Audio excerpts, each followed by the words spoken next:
Alam mo bang may mga halaman na kumakain ng hayop, may amoy na bubulok, at may kakayahang mabuhay ng daan-daang taon?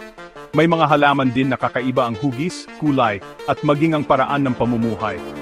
Tara at tuklasin natin ang ilan sa mga pinakakakaibang halaman sa buong mundo. Isa sa pinakamalaking bulaklak sa mundo, pero sobrang baho. Ang Rafflesia arnoldi ay isang napakalaking bulaklak na matatagpuan sa Southeast Asia. Kilala ito dahil sa mabahong amoy nito na parang nabubulok na bangkay, kaya tinatawag din itong corpse flower. Ginagamit nito ang amoy upang makaakit ng langaw na siyang tumutulong sa polinasyon nito. Isang halaman na parang may bibig. Ang Venus flytrap ay isang carnivorous plant na may mga dahon na may parang bitag. Kapag may dumapong insekto, kusa itong sasara at tutunawin ang biktima nito gamit ang enzymes. Matatagpuan ito sa wetlands ng North at South Carolina sa US. Halaman na parang fossil. Ang Welwitschia mirabilis ay isang kakaibang halaman na matatagpuan sa mga disyerto ng Namibia at Angola. Maari itong mabuhay ng mahigit 1,500 taon, kaya isa ito sa pinakamatandang buhay na halaman sa mundo. Mayroon lang itong 2 dahon na patuloy na lumalaki habang nabubuhay ito.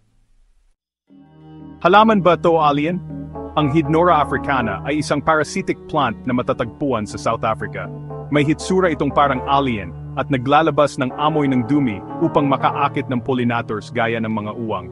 Nabubuhay ito sa ilalim ng lupa at lumalabas lang ang bulaklak kapag kailangan itong dumami.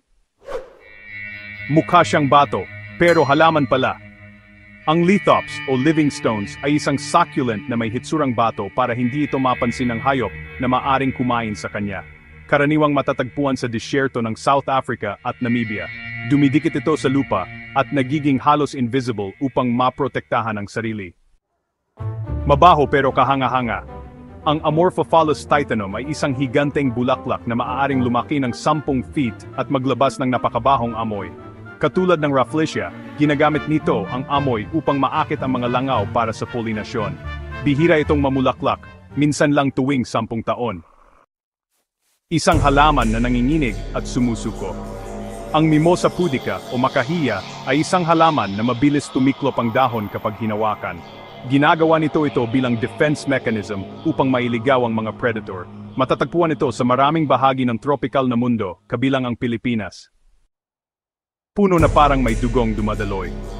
Ang Dragon's Blood Tree ay isang kakaibang puno na matatagpuan sa Socotra Island. Ang dagta nito ay kulay pula at ginagamit bilang natural na pangkulay at tradisyonal na gamot. Ang hugis nito ay parang payong na tumutulong sa pangangalap ng tubig ulan sa tuyong disyerto. Parang bola, pero delikadong hawakan. Ang Euphorbia obesa o baseball plant ay isang bilog na halaman na mukhang bola ng baseball.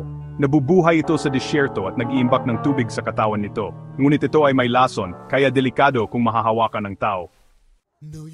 Napakaraming kakaibang halaman sa mundo na sadyang kahanga-hanga. Ikaw, anong halaman ang pinaka-nagustuhan mo? Ay comment mo sa baba at huwag kalimutang i-like at i-subscribe para sa mas marami pang amazing na content.